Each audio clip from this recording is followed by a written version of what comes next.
Hello les amis, j'espère que vous allez bien. On se retrouve donc pour la deuxième partie de la vidéo où on va parler beaucoup plus de l'orientation scolaire. On va essayer de cibler un enfant lambda et on va voir tout l'écosystème qu'on peut mettre autour de lui pour, on va dire comme ça, optimiser ou du moins améliorer son orientation scolaire.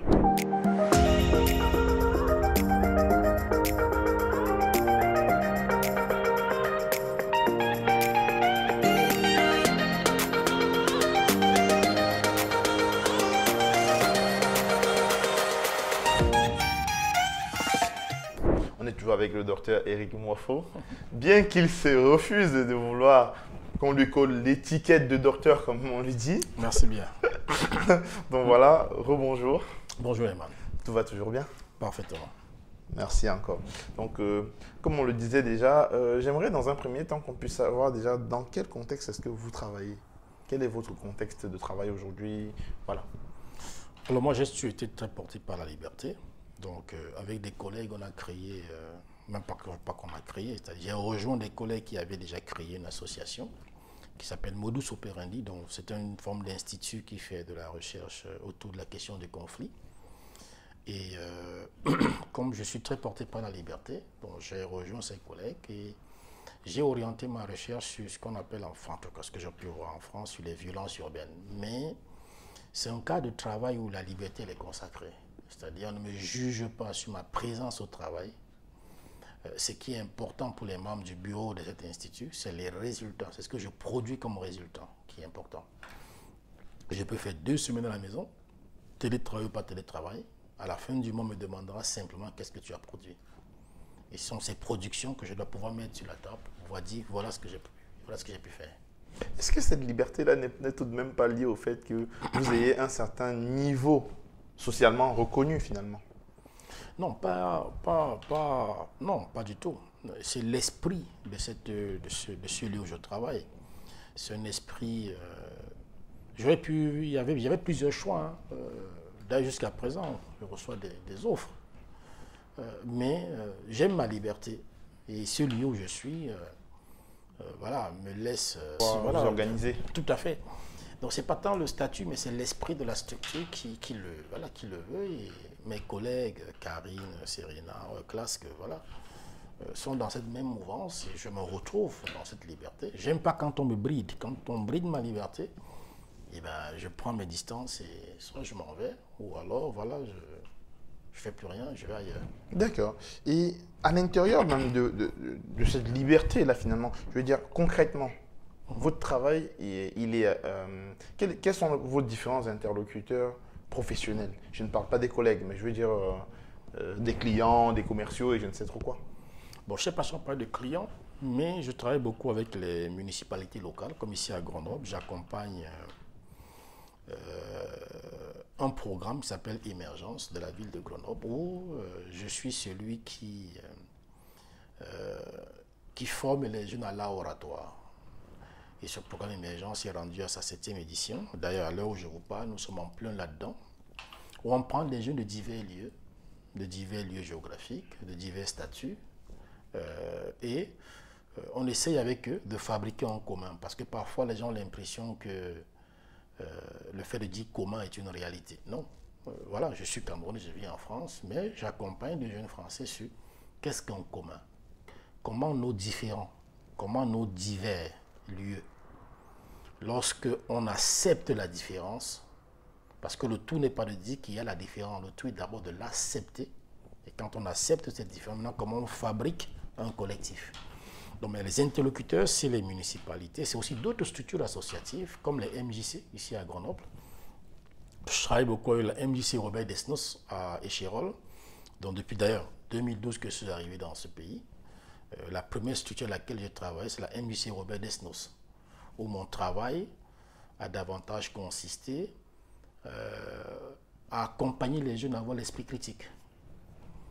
C'est vrai que ça c'est très important d'ailleurs. Donc, et jusqu'à présent, c'est ce que je fais. Ok, cool. Donc du coup, ça me permet du moins ça permet à ceux qui nous regardent de savoir pourquoi est-ce qu'on va parler du sujet qui va suivre parce que moi j'ai souhaité justement qu'on parle un peu des différents acteurs qui interviennent dans le schéma de réussite d'un enfant. Donc, c'est tout simplement ça la question, hein, littéralement. Selon vous et votre expérience, et vu que c'est votre domaine d'expertise finalement, quels sont les acteurs réellement qui contribuent à la réussite d'un enfant? Il y a divers acteurs. C'est vrai que le premier acteur, d'abord, c'est l'État. Ça peut être bizarre ce que je vais dire, hein. Totalement. Mais c'est d'abord l'État. Parce que l'État est le produit de ce que je peux appeler l'accord que des personnes ont passé pour avoir des institutions qui puissent permettre à chacun d'aspirer à un bonheur. Parce que parfois on dit d'abord c'est la famille. Non. Quand on dit la famille en premier, c'est qu'on déresponsabilise l'État. L'État, c'est toi, c'est moi, c'est tout le monde. Bien que je n'ai pas la citoyenneté française, mais je contribue aux impôts de ce pays en travaillant. Donc j'y suis. Donc ma fille, lorsqu'elle va à l'école, elle bénéficie également de la contribution que je donne à cet État. Donc cet État doit pouvoir mettre en place divers outils, mobiliser tous les moyens pour que les enfants, qui qu'ils soient, venant de n'importe quel milieu social, puissent bénéficier de cet encadrement. Donc pour moi, en premier, c'est l'État. Ce n'est pas les familles, non. C'est d'abord que fait l'État? Quels moyens l'État met en place pour permettre qu'un enfant qui n'a pas un capital culturel puisse l'avoir? Quels moyens l'État met en place pour qu'un enfant qui n'est pas socialisé dans son cadre familial à la langue française puisse pouvoir l'acquérir, puisse pouvoir maîtriser cette langue française? Qu'est-ce qu'il met en place? Ensuite, ce n'est pas d'abord même les familles. Pour moi, la famille vient en troisième position.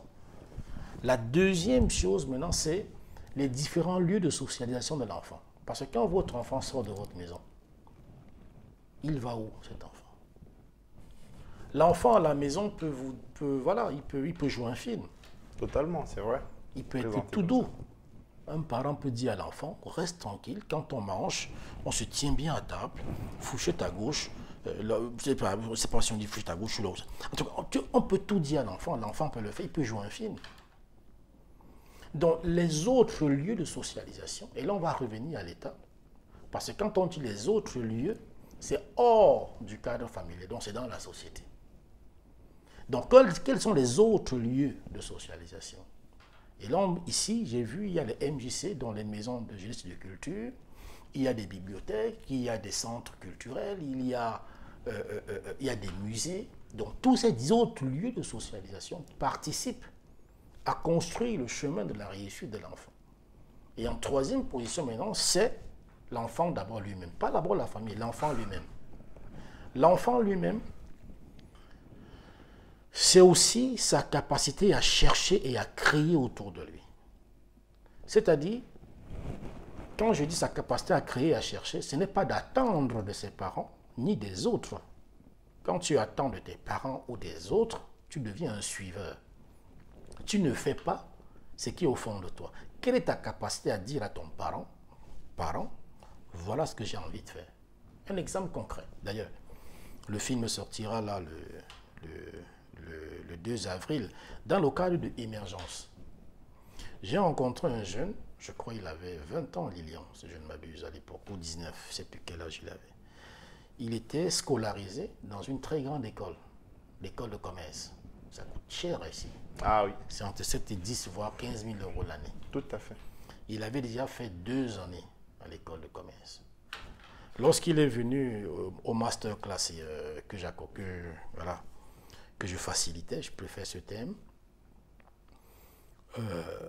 il s'est dit, mais ce que j'avais envie de faire depuis, stand-upper, pourquoi j'ai eu peur de le dire à mes parents? Je lui ai dit, Lilian, toi tu as un talent de dingue.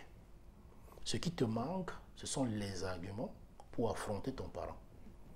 Là, tu es en train de faire ce que ton père veut. Parfois, on projette sur nos enfants ce que nous croyons être une réussite. Mais ce sont nos réussites.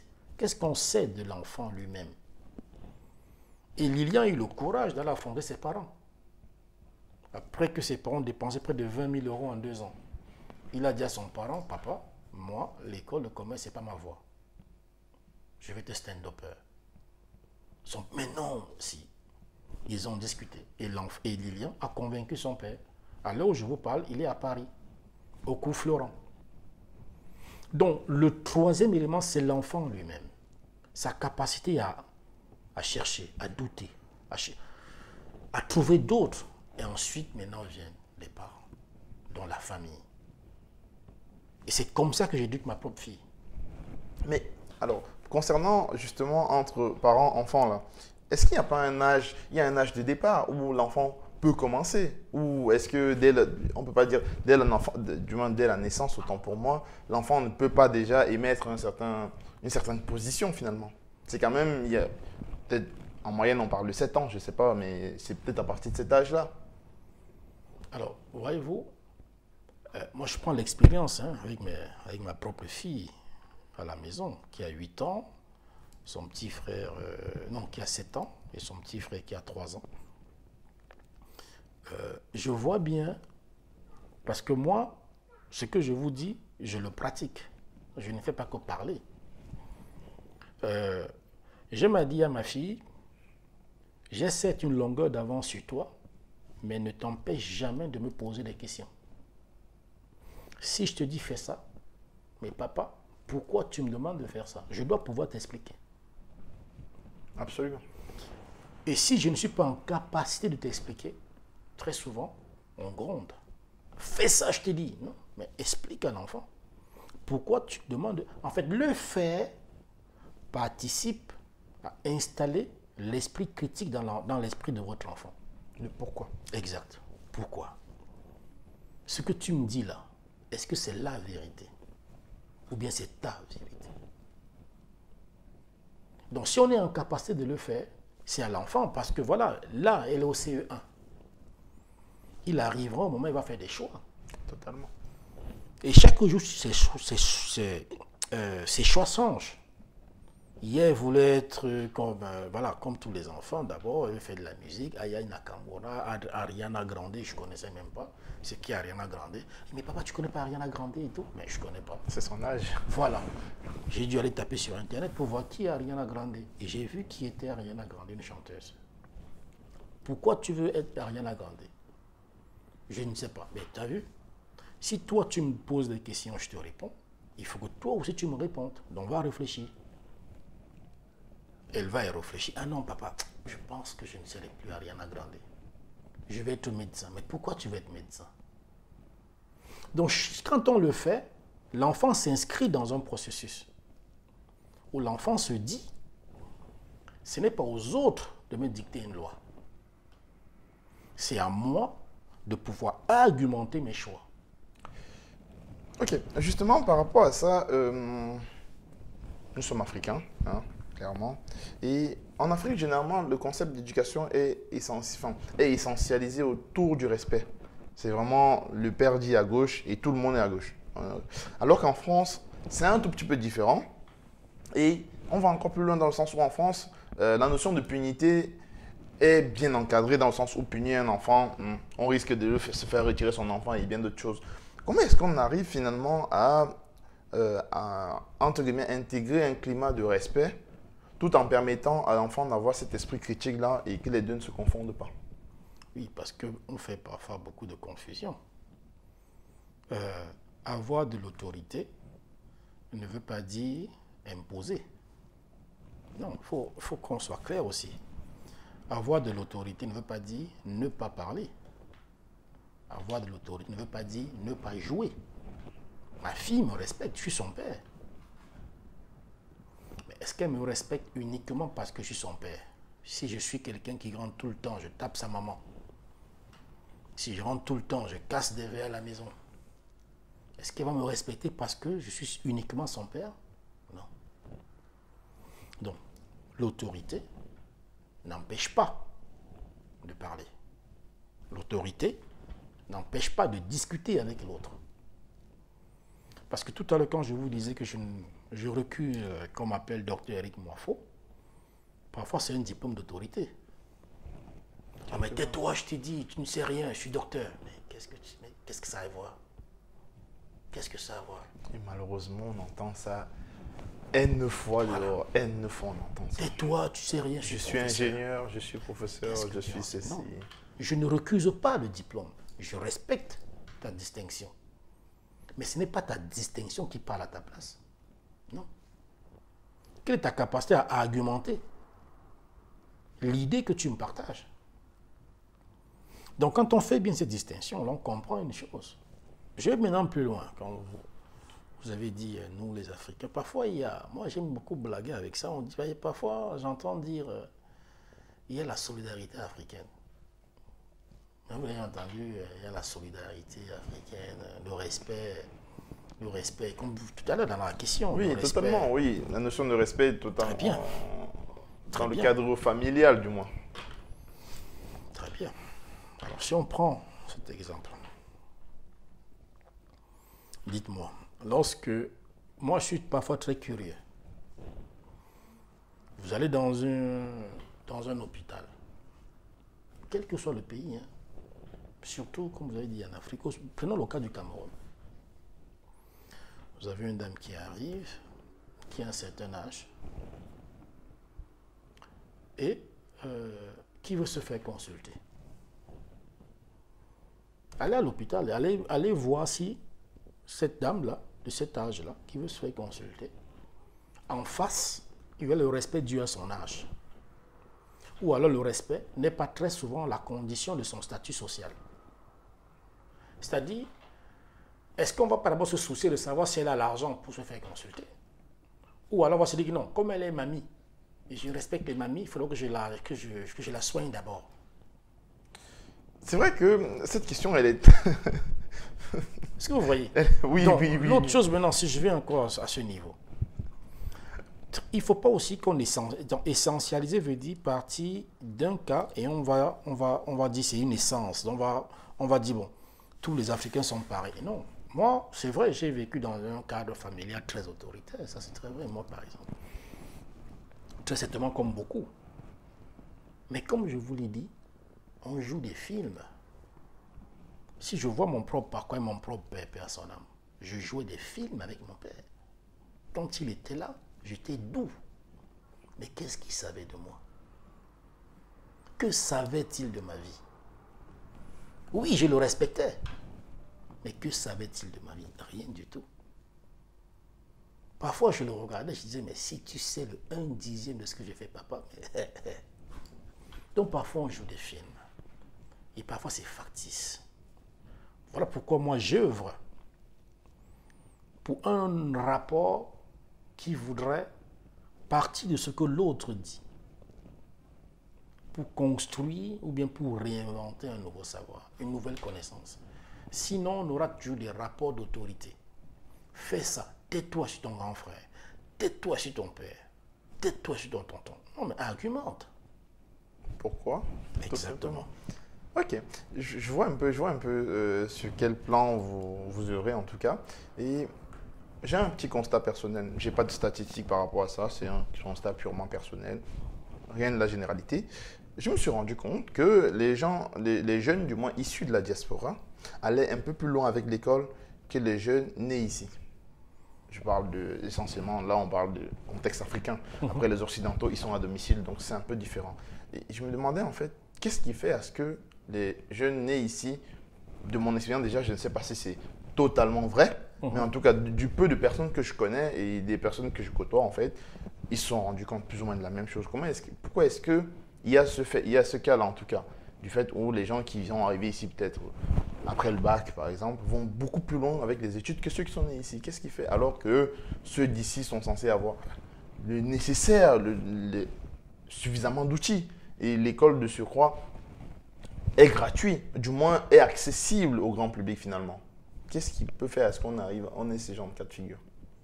Tu vois, c'est ce que je vous disais tout à l'heure sur la comparaison. Vous voyez que si je prends votre question, le Cameroun, par son expérience, peut parler à la France.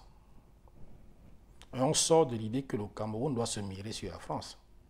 Si je prends votre question, c'est-à-dire, dans votre question, vous dites, les jeunes nés ici, voilà, comme on peut voir dans les médias, d'ailleurs, je vais y arriver, hein. Parfois, ne vont pas plus dans les études. Celui qui part du Cameroun arrive ici, il va plus loin. Alors, si on prend rien que ça, cette façon de penser, et là vous allez comprendre le lien avec ce que j'ai dit tout à l'heure sur la responsabilité première de l'État. Les jeunes dont vous parlez,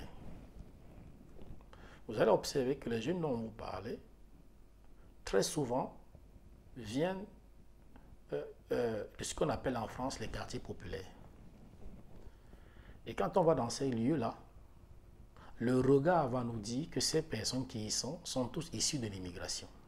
C'est-à-dire, je prends un exemple, on va aller à Lyon, on va aller dans une commune retirée, comme on dit la banlieue, on va dire, bon, dans cette banlieue, bon, il y a beaucoup d'immigrés.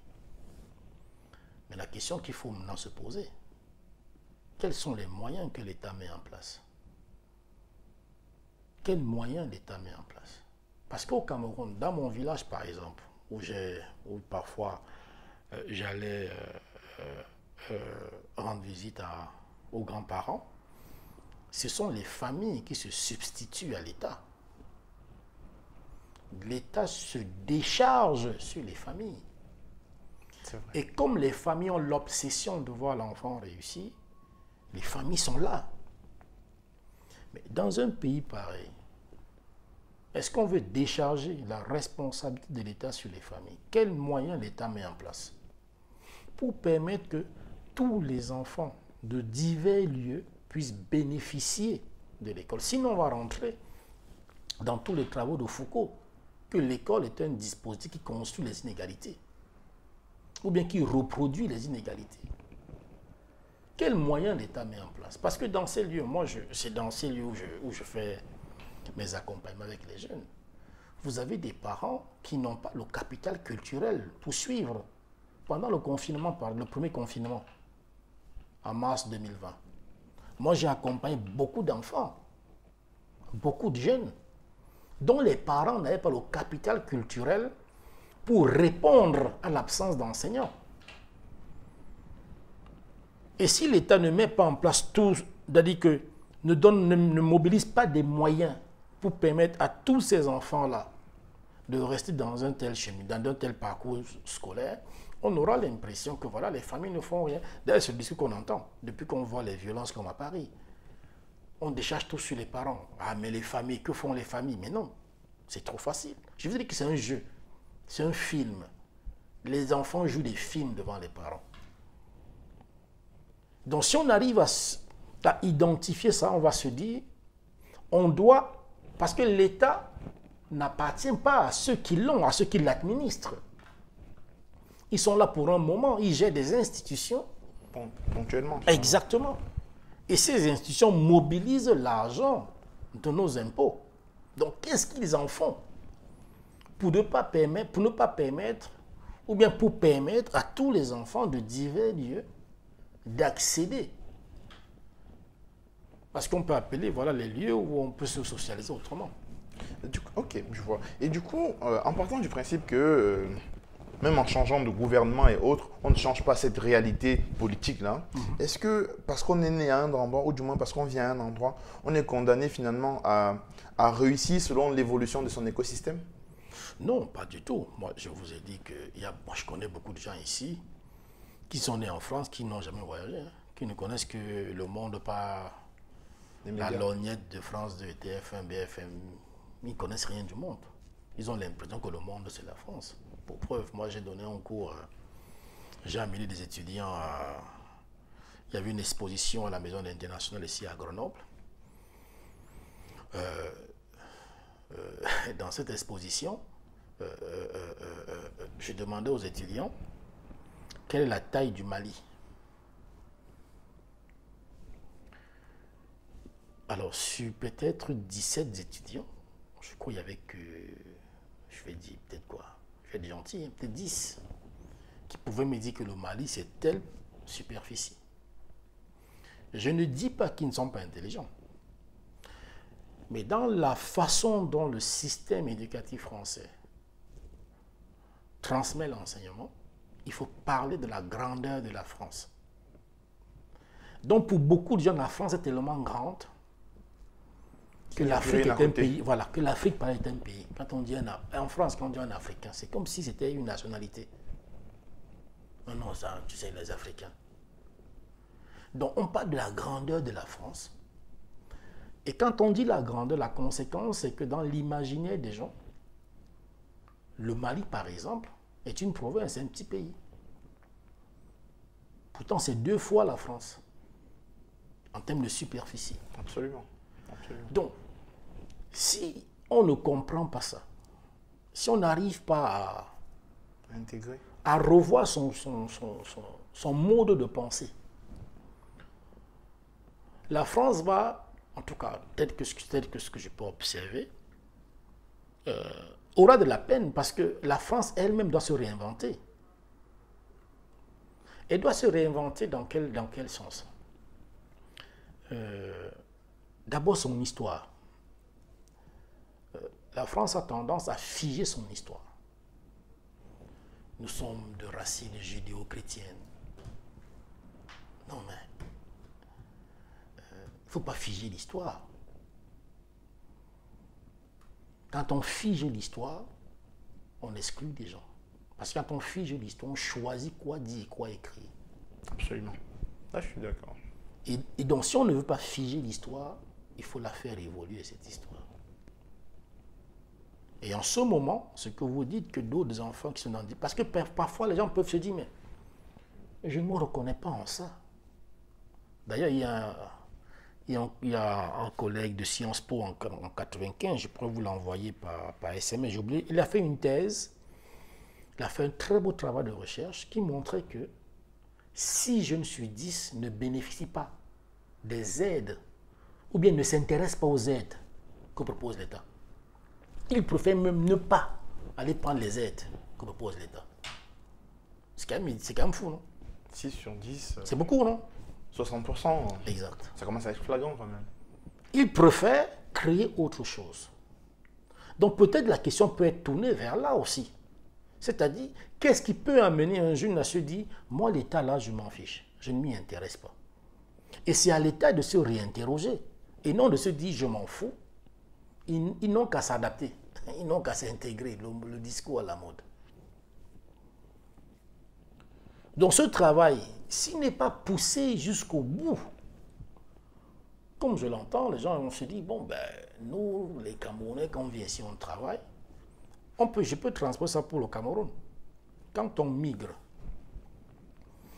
quand ce qu'on appelle l'exode rural, quand on part du village pour la ville, qu'est-ce qu'on fait? Il faut se battre pour vivre. Absolument. Ceux qui sont en ville, à Yaoundé, qui creusaient les puits. Les gens qui sont venus du village. Et parfois, monsieur du village refuse. Qui creuse encore les puits? C'est les Nigériens. C'est parfois ceux qui viennent du Tchad. Exactement.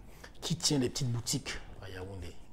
Les Burkinabés. Et les Sénégalais. Absolument. Donc la migration t'oblige à travailler pour vivre. Quand on migre... Et du coup, à se réinventer. Exact. Or, quand on est quelque part, on ne fait plus d'efforts. Parce que c'est acquis finalement. Je veux dire. Le cerveau ne cherche plus. Donc l'expérience de la migration peut expliquer aussi le fait que lorsqu'on part dans nos pays pour ici, il faut bosser dur, mon pote. On est au front, comme on dit. Ah, exactement. Tu ne bosses pas, frérot. Tu attends quoi? Non, il faut bosser. Donc la migration est un élément explicatif de ce que vous avez dit tout à l'heure. Il y a un élément, mais ce n'est pas l'explication. Absolument. Il faut pluraliser les éléments explicatifs. D'accord, ok. Alors, du coup, j'aimerais donc poser une question pour, voilà, parce qu'on a quasiment utilisé à peu près le temps en partie pour cette interview. Quel conseil est-ce que tu donnerais aux parents pour au moins optimiser au mieux leur rôle dans la réussite de leurs enfants? Ben, moi, je le dis très clairement. Un parent ne doit pas faire l'économie de ce que je peux appeler politiser l'esprit de son enfant. J'entends par politiser, amener son enfant à s'intéresser aux questions de société. Parce que quand on dit politiser, les gens ont parfois très peur. Ils se disent qu'on demande à l'enfant d'aller faire la politique au sens partisan. Non. Faire la politique, c'est s'intéresser aux idées de la société, aux idées qu'on observe dans la société.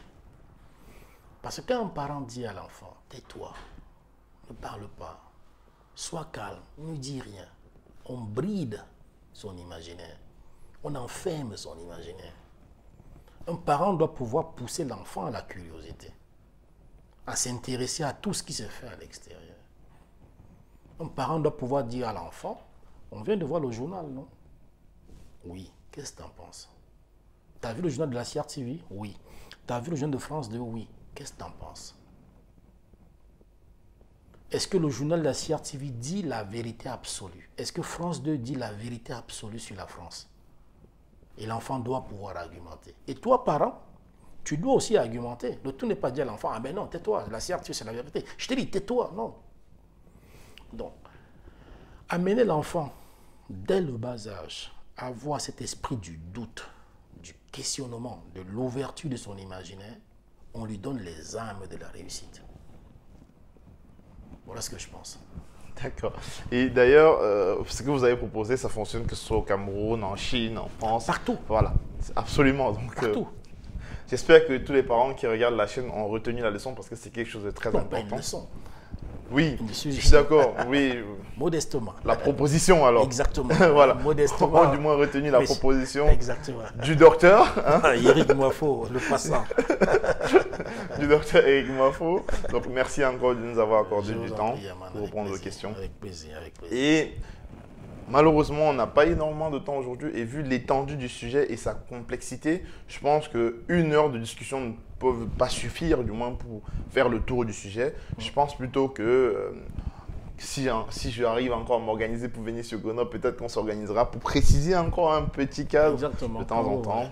Voilà, donc voilà un Avec peu ce qu'il y en plaisir. est. Donc merci beaucoup, franchement. Avec J'ai pris plaisir. du plaisir. D'ailleurs, j'ai beaucoup appris durant ce petit temps qu'on a eu à discuter comme ça, parce qu'il y a énormément de sujets sur lesquels même moi, je faisais quelques confusions également. Et franchement, rien que pour ça, merci déjà.